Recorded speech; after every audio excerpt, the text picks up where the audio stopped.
안녕하세요. 여러분들을 위한 법률 맛집 맞춤법TV 오경수 변호사입니다. 반갑습니다. 이번 시간에는 소송을 시작한 후에 판결이 날 때까지 앞으로 어떻게 되는 것인가, 이 질문에 대한 답을 드리려고 합니다. 질문은 간단한데 답이 꽤 길어질 거예요. 그래서 오늘은 소장 제출에서부터 첫 재판일 출석까지 다루어 보려고 합니다. 소송을 막상 시작하면 처음 들어보는 법률 용어를 많이 접하실 겁니다. 재판의 실무적인 부분까지 풀어서 설명을 해드리겠습니다. 앞서 제 친구 덕배가 저한테 500만 원을 빌린 후에 갚지 않아서 제가 민사소송을 시작하기로 했죠. 소장을 작성한 이후에 법원 민원실에 가셔가지고 직접 접수를 하셔도 되고요. 대법원 전자소송 홈페이지에 가입을 하신 후에 소장을 제출해도 됩니다. 소장을 제출하면 법원은 내 사건에 사건 번호를 부여해 줍니다. 이 사건 번호를 알면 사건이 어떤 것인지를 대략적으로 알 수가 있어요. 제가 서울중앙지방법원에 소장을 제출했다고 한다면 사건 번호는 서울중앙지방법원 2021 가소 519-7238 이런 식으로 될 것입니다. 여기서 519-7238은 제가 방금 막 임의로 만든 숫자이고요. 2021은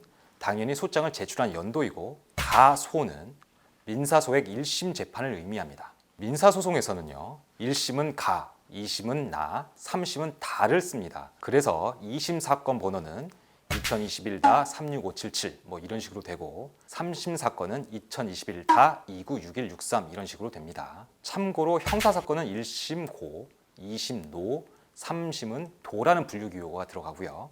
행정사건은 1심은 구, 2심 누, 3심은 두 이렇게 분류기호가 붙습니다. 제가 소장을 법원에 제출하면 법원은 이 사건을 담당할 재판부에 사건을 배당합니다. 이후 담당 재판부는 제가 제출한 소장에 꼭 필요한 내용이 빠져 있는지를 일단 심사를 합니다. 그래서 예를 들어 피고 인적 사항에 관한 정보가 완전하지 않는다거나, 피고 주소지 기재가 정확하지 않다거나, 또는 청구 취지가 이상하다거나, 때로는 소장이 주장한 내용으로는 재판을 도저히 진행하기 어려운 상황 등이 있을 수 있습니다. 그래서 이러한 사유가 있을 때에는 재판부는 보정명령이라는 명령서를 원고에게 보내줄 것입니다. 보정명령이 나오는 사유는 정말 다양한데요. 아마 대부분의 보정명령은 피고 주민등록표 초본을 발급받아오라는 내용일 것입니다. 피고의 주소가 일단 확인되면 법원은 소장과 증거 복사본을 피고에게 등기우편으로 발송합니다. 제 사건에서 피고가 된 덕배가 이 서류를 받으면 법률적으로 송달을 받았다라는 표현을 합니다. 그런데 여기서 두 가지 경우의 수가 나눠지는데요. 첫 번째는 제 친구 덕배가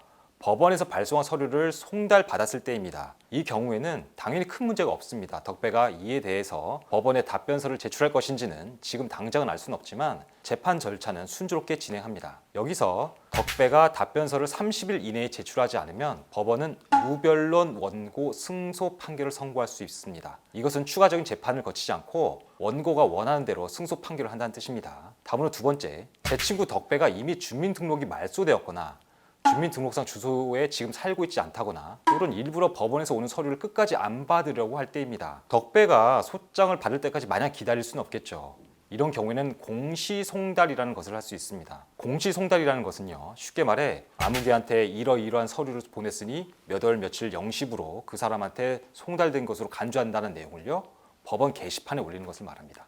이렇게 일단 공시송달 처리가 되면 덕배가 법원 서류를 받은 것과 마찬가지로 소송 절차가 그대로 진행되겠죠. 이제 덕배가 소장을 송달받은 이후의 절차입니다. 이제 법원은 재판을 하는 날을 정합니다. 이를 변론기일이라고 합니다. 만약 덕배가 소장을 받은 날로부터 30일이 지나버렸는데 법원으로부터 아무런 연락이 없으면 먼저 변론기일 지정 신청을 할 수도 있습니다. 쉽게 말해 재판일을 지정해달라는 신청입니다. 실제 소송에서 이 변론기일이 몇 번이나 있을지는 알 수가 없습니다. 간단한 소송이라면 딱 한 번만 있을 수도 있고요. 수년간 걸렸던 소송 중에는 변론기일을 10번, 20번씩이나 진행했던 사안도 있습니다. 법원이 재판일을 지정했으면 재판일을 문서로 통보해 줍니다. 이때 원고인 저는 꼭 출석을 해야 합니다. 그런데 법원이 지정한 재판일에 제가 도저히 참석을 할 수 없을 때도 있겠죠. 이때는 미리 법원에 변론기일을 변경해 달라는 요청을 따로 하셔야 합니다. 자, 이제 변론일입니다. 예를 들어 법원이 제 사건인 서울중앙지방법원 2021 가소 519-7238 대여금 사건을 2021년 11월 30일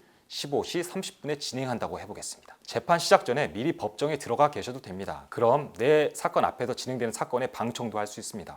판사님은 이제 사건 번호와 당사자를 호명할 것입니다. 이런 식이죠. 자, 다음 15시 30분 사건 2021 가소 519-7238 원고 오경수 피고 김덕배, 이렇게 판사님이 말씀하시면요, 방청석에서 일어나서 앞으로 나오시면 되고 저는 원고 측 책상에 앉을 것입니다. 실제 법정에 딱 들어가면 원고, 피고, 팻말이 있습니다. 거기 앉으시면 되고요. 법정 경위에게 신분증을 보여주시면 됩니다. 판사님은 당사자들 출석을 확인한 후에 재판을 시작합니다. 실제로 드라마나 영화에서처럼 드라마틱하게 재판하는 경우는 별로 없고요. 이제 판사님이 이런 식으로 말할 겁니다. 자, 원고 2021년 10월 15일자 소장 진술하시고 갑 제1호증부터 3호증까지 제출. 피고 2021년 11월 15일자 답변서 진술하시고 을 제1호증 제출. 판사님이 이렇게 말할 때 그냥 가만히 계시거나 네 이렇게 간단히 답변하셔도 됩니다. 이제부터는 판사님 스타일마다 많이 다른데요. 이 다음 얘기는 다음 영상에서 이어가도록 하겠습니다. 우리 맞춤법TV 좋아요, 구독 꾹꾹 눌러주시고요. 알람 설정 부탁합니다. 감사합니다.